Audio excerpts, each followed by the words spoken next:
खान साहब की ट्वीट का भी जवाब देता हूं, बेफिक्र रहें। यहां पर मजदूर मर जाए तो खान साहब, यहां पर किसान मर जाए खान साहब, यहां पर इंडस्ट्रियलिस्ट मर जाए खान साहब, यहां पर कुछ भी हो जाए खान साहब। आप खान के 2.5 साल का हिसाब तो मांग रहे हैं, जो 40 साल आपने इस मुल्क के साथ किया उसका हिसाब कौन देगा? उन 40 साल का हिसाब कौन देगा? वो मौलवी अजमल इस्राइल में किसके दौरे हुकूमत के अंदर गया था? आपने भिजवाया था उसका रिकॉर्ड मौजूद है वहां पर, आपने उसको वहां पर भिजवाया था। अभी रिसेंटली जो पाकिस्तानी इस्राइल से होके आए हैं, हमारे पासपोर्ट के ऊपर लिखा हुआ है कि पाकिस्तानी आपका ये पासपोर्ट इस्राइल के अलावा हर मुल्क के लिए कारआमद है। आपने क्या एक्शन लिया उनके खिलाफ, उसका जवाब तो देना। इमरान खान जब दाड़ रहा था यूनाइटेड नेशंस के अंदर तो आप भाग चुके थे, आप चुप हो चुके थे। अच्छा, अगर आपको इमरान खान का इतना ही जवाब चाहिए तो एक बंदा भेज देने में से मोबाइल दे के इमरान खान के पास जेल में, फिर वो जो जवाब आएगा उसको ये चला भी नहीं सकेंगे। इनकी हिम्मत नहीं होगी वो जवाब चलाने की, ये बिल्कुल नहीं जवाब को चला सकेंगे। मैं इस वक्त यहां पर इस्राइल की बात कर रहा हूं, इनको दरमियान में इमरान खान आ गया।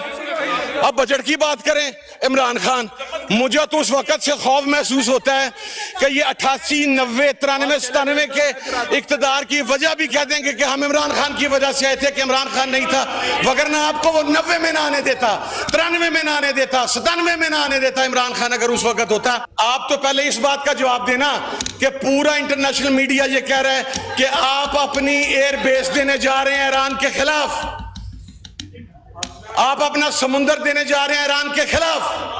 आपकी वजारत खारजा ने उसके ऊपर क्या मौकफ दिया है? कोई बंदा बतलाए क्या मौकफ दिया उसके ऊपर? आप तो चुप हैं इसलिए कि आपको फर्क नहीं पड़ता। आपके तो फ्लैट हेवन फील्ड के अंदर हैं, आपने तो यहां से उठना है। अगर खुदा ना खास्ता पाकिस्तान पर कोई मसला हुआ, आपने तो रातों रात फ्लाइट पकड़नी है जिस तरह मुशर्रफ के टाइम पे पकड़ी थी, और यहां से निकल के आपने वहां पर भाग जाना है। इंपॉर्टेंट चीज उसकी हेल्थ और उसका एजुकेशन होता है, लेकिन हमारी हुकूमत ये बतलाने में नाकाम है कि हेल्थ और एजुकेशन के लिए क्या रखा गया है। यहां पर ईद उल अजहा की आलाइशें उठाने के लिए तो 30-30 अरब मांगे जा रहे हैं, लेकिन हेल्थ और एजुकेशन दोनों मुकम्मल इग्नोर हो चुके हैं। इसी तरीके से अगर आप एग्रीकल्चर सेक्टर की तरफ आए तो बातें तो बहुत हैं सर, लेकिन कहने की बात यह है कि जिम्मेदार उसकी पूरी साल का इन्हिसार एक गंदम की फसल की आमदन के ऊपर होता है सर। वो पूरा साल अपना बीज भी उधार लेता है, डीएपी भी उधार लेता है, अपने घर के मामलात भी उधार चलाता है, और उसके बाद जब गंदम की उसको जायज कमाई आती है तो उसमें से वो अपने पूरे साल के उधार पूरे करता है। लेकिन यहां पर तो जिम्मेदार की फसल 1800-1900 रुपए के अंदर गलती रही तो वो अब क्या करेगा? हमारे तो जो गोल्स हैं, आप यूनाइटेड नेशन के मिलेनियम गोल्स पढ़ें, 1999-2000 के अंदर यह बात कही गई थी कि पाकिस्तान वर्स्ट इफेक्टिव में होगा क्लाइमेट चेंज के अंदर, लेकिन सिवाय इमरान खान के क्लाइमेट चेंज के लिए किसी ने क्या किया? मजदूर के लिए क्या किया? हारी के लिए क्या किया? टेक्सटाइल के लिए क्या किया? पैकिंग इंडस्ट्री के लिए क्या किया? पावर लूम्स के लिए क्या किया? तो मैं ये समझता हूं कि ये बजट नहीं था, ये पाकिस्तान के लोगों के कत्लेआम की एक दस्तावेज थी जो उस दिन पढ़ी गई यहां पर वजीर खजाना की तरफ से। और बजट पर मैं आखिरी बात करते हुए, अभी तो सर आपका रावल डैम खुश्क हो गया, आप चंद दिनों में चेक कीजिएगा इस्लामाबाद में पानी का बहुत तरफ बहरान। हम जो शादियाने बजा रहे हैं कि हमने ये कर दिया, हमने वो कर दिया, हमने खाने खा लिए, हमने इस तरह कर लिया, जब पाकिस्तान अगले 5 साल के अंदर ग़िज़ाई बहरान में टॉप 5 इफेक्टिव कंट्री के अंदर होगा, हमारी क्या पॉलिसी है उस हवाले से? कोई पॉलिसी इस बजट के अंदर नजर नहीं आई। तो बजट के ऊपर तो मेरे तमाम ऑनरेबल कोलीग्स जो हैं उसका पोस्टमार्टम कर चुके हैं, लेकिन मैं एक इंतहाई अहम मसला जो कि ईरान और इसराइल का है उसके ऊपर बात करना चाहता हूं। जनाब अली, अगर आप ट्रेल चेक करें तो इराक को गिराया गया, लेबनान के ऊपर उनकी लीडरशिप को मारा गया, सीरिया के अंदर गिराया गया, रास्ता हमवार किया गया ईरान तक पहुंचने के लिए। वो लोग जो पाकिस्तान में और बाहर बगलें बजा रहे थे कि सीरिया के अंदर बशारुल असल के बाद वो जोलानी साहब जो तशरीफ लाए हैं वो कोई इस्लामिस्ट है, वो इनकलाब ले आएगा, वो इस्लाम के लिए खड़ा हो जाएगा। आज वही जोलानी अपनी एयर स्पेस भी इमरान खान के इसराइल के खिलाफ इस्तेमाल करवा रहा है। कभी वो रात को कहता है कि मैं इसराइल के खिलाफ इस्तेमाल करवाऊंगा, सुबह कहता है मैं ईरान के खिलाफ इस्तेमाल करवाऊंगा। और अब अगर ईरान खुदा न खास्ता तेहरान फॉल करता है तो आप उनके जो स्ट्रेटेजिस्ट हैं उनकी गुफ्तगू चेक कीजिए कि अगली बारी पाकिस्तान की है खाकम बदहन। हम इस ट्रेल को नहीं समझ रहे। मैं तो ये कहता हूं, वो जो कहते थे कि we are the chosen ones, those bloody chosen ones are running like chickens right now. जब ईरान ने उनको स्ट्राइक किया, ईरान ने उनको जवाब दिया है। वो तो वहां पर खड़े नहीं रह सके, इसलिए कि वो गासिब थे। अपनी जमीन के लिए कुर्बानी वही देता है जो उस जमीन की पैदावार हो। फलस्तीनी कट गए, मर गए, शहीद हो गए, 60,000 शहीद कर दिए गए, लेकिन आज भी फलस्तीनी अपना एरिया छोड़ने के लिए तैयार नहीं है। तो एरिया उनका था और इस्राइल गासिब था। हम ये कहते हैं, और जनाब स्पीकर ये बात करने में कोई दो राय नहीं है कि कौन इस्तेमाल हो रहा है ईरान के खिलाफ। को डायरेक्ट उनका आपस में बॉर्डर तो आप नहीं मिलता। हमारे तमाम इस्लामी ममालिक के सरबराहान जहां से जहाज उड़ के, जहां से मिसाइल्स निकल के ईरान की तरफ आते हैं, वो अपनी पनागाहों में छुपे हुए हैं। उनका ज़मीर दफन हो चुका है, उनका ज़मीर मुर्दा हो चुका हुआ है। But let me assure you one thing, the resistance bloc will win इंशाल्लाह। रेजिस्टेंस जीतेगी, ईरान जीतेगा। जनाब अली, एक जी मैं खान साहब की ट्वीट का भी जवाब देता हूं, बेफिक्र रहें। यहां पर मजदूर मर जाए तो खान साहब, यहां पर किसान मर जाए खान साहब, यहां पर इंडस्ट्रियलिस्ट मर जाए खान साहब, यहां पर कुछ भी हो जाए खान साहब। आप खान के 2.5 साल का हिसाब तो मांग रहे हैं, जो 40 साल आपने इस मुल्क के साथ किया उसका हिसाब कौन देगा?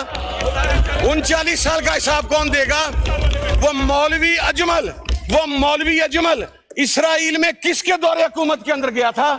आपने भिजवाया था, उसका रिकॉर्ड मौजूद है वहां पर, आपने उसको वहां पर भिजवाया था। अभी रिसेंटली जो पाकिस्तानी इसराइल से होके आए हैं, हमारे पासपोर्ट के ऊपर लिखा हुआ है कि पाकिस्तानी आपका ये पासपोर्ट इसराइल के अलावा हर मुल्क के लिए कारआमद है। आपने क्या एक्शन लिया उनके खिलाफ, उसका जवाब तो देना। इमरान खान जब दाड़ रहा था यूनाइटेड नेशंस के अंदर तो आप भाग चुके थे, आप चुप हो चुके थे। अच्छा, अगर आपको इमरान खान का इतनी जवाब चाहिए तो एक बंदा भेज देने में को मोबाइल दे के इमरान खान के पास जेल में, फिर वो जो जवाब आएगा उसको ये चला भी नहीं सकेंगे। इनकी हिम्मत नहीं होगी वो जवाब चलाने की, ये बिल्कुल नहीं जवाब को चला सकेंगे। मैं इस वक्त यहां पर इसराइल की बात कर रहा हूं, इनको दरमियान में इमरान खान आ गया। अब बजट की बात करें, इमरान खान, मुझे तो उस वक्त से खौफ महसूस होता है कि ये 88, 90, 93, 97 के इक्तदार की वजह भी कह देंगे कि हम इमरान खान की वजह से आए थे कि इमरान खान नहीं था, वगरना आपको वो 90 में ना आने देता, 93 में ना आने देता, 97 में ना आने देता इमरान खान अगर उस वक्त होता। सर आप तो पहले इस बात का जवाब देना कि पूरा इंटरनेशनल मीडिया ये कह रहा है कि आप अपनी एयर बेस देने जा रहे हैं ईरान के खिलाफ, आप अपना समुंदर देने जा रहे हैं ईरान के खिलाफ। आपकी वजारत खारजा ने उसके ऊपर क्या मौकफ दिया है? कोई बंदा बतलाए क्या मौकफ दिया उसके ऊपर? आप तो चुप हैं, इसलिए कि आपको फर्क नहीं पड़ता। आपके तो फ्लैट हेवन फील्ड के अंदर हैं, आपने तो यहां से उठना है। अगर खुदा ना खास्ता पाकिस्तान पर कोई मसला हुआ, आपने तो रातों रात फ्लाइट पकड़नी है जिस तरह मुशर्रफ के टाइम पे पकड़ी थी, और यहां से निकल के आपने वहां पर भाग जाना है। और मैं सर अगली बात अर्ज करूं, हमने सर इनकी तमाम तकरीरें सुनी हैं, जब लॉजिक के साथ बात होगी तो जवाब नहीं होगा सर। मौलवी अजमल का जवाब दें ना सर, जो खुद बैठ के कहता है कि मुझे नवाज शरीफ ने भेजा था, बताएं ना सर, उसका जवाब नहीं है। मैं सर अगली बात करना चाहता हूं, पाकिस्तान के फजाई अड्डे, पाकिस्तान का समुंदर, पाकिस्तान की जमीन, ये पाकिस्तान के अवाम की मलकियत है, किसी के बाप की जागीर नहीं है। ये बाप की जागीर का लफ्ज हम हदफ करते हैं सर, ये ईरान के खिलाफ इस्तेमाल नहीं होंगे। हम ये काम नहीं होने देंगे। अगर ये उसको उस जो पूरे मीडिया पे चल रहा है उसको डिनाई करेंगे, मैं इन्हें अप्रिशिएट करूंगा, मैं इन्हें अप्रिशिएट करूंगा। आप बजट पे डिनाई करें सर, बजट ये उसको डिनाई करें, मैं उसको अप्रिशिएट करूंगा सर, लेकिन they are not going to deny that. क्योंकि सर अगली बात, ये लेट सकते हैं, ये लेट सकते हैं, हुक्मरान लेट सकते हैं, लेकिन आलमे इस्लाम ईरान के साथ खड़ा है। They are the ones who are standing with the chosen ones, and the way the chosen ones ran away, they will run away from Pakistan as well, sir. Mark my words. आप हर मसले में इमरान खान उठा के ले आते हैं, हर मसले में इमरान खान उठा के ले आते हैं। अगली बात सर अगली बात, मैं अब चूंकि ये बात मैंने नहीं शुरू की sir, I was talking about Israel, लेकिन दरमियान में आ गए ना सर मैं कह रहा हूं, मैं ये कह रहा हूं सर, आप इनमें से एक बंदा पॉइंट करें, उसको मोबाइल दें, इमरान खान के पास जेल में भेजें, जो इमरान खान का जवाब आएगा वो पूरी कौम के आगे चला दीजिएगा। उन जे सत्तू है जिधर करके बहाओ, अगर हिम्मत है तो करके दिखाएं ना सर। आपने तो मुलाकात बंद कर दी है। इसराइल के खिलाफ इमरान खान का मौकफ बिल्कुल क्लियर है, और वो ये है कि जो बानियाने पाकिस्तान का मौकफ था, हम इसराइल को नहीं मानते, वही मौकफ इमरान खान का है। उसने 20 मरतबा ये बात कही है कि हम अपने बानियान के मौकफ के साथ खड़े हैं। हमारे तो सर क्या कहूं, पंजाब के चीफ एग्जीक्यूटिव के ऑफिस से बानिया पाकिस्तान की तस्वीर उतर के लुटेरा पाकिस्तान की तस्वीर लगी हुई है। यू टॉकिंग अबाउट पाकिस्तान, आप पाकिस्तान की बात कर रहे हैं। मैं सर आखिर में एक बात कहना चाहता हूं, with all due respect to everyone sir, देखें जब इस किस्म की बात आती है, ये उम्मत का सवाल है सर, आलमी इस्लाम का सवाल है।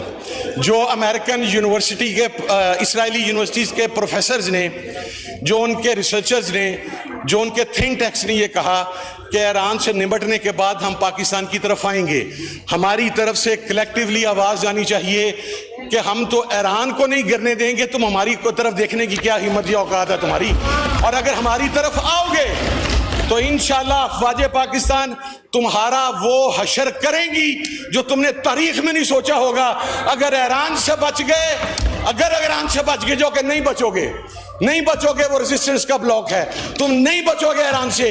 अगर बच गए तो इंशाल्लाह तुम्हें सफ़ा हस्ती से पाकिस्तान मिटाएगा, अफवाज पाकिस्तान मिटाएगी, अवाम पाकिस्तान मिटाएगी। बहुत शुक्रिया सर, थैंक यू।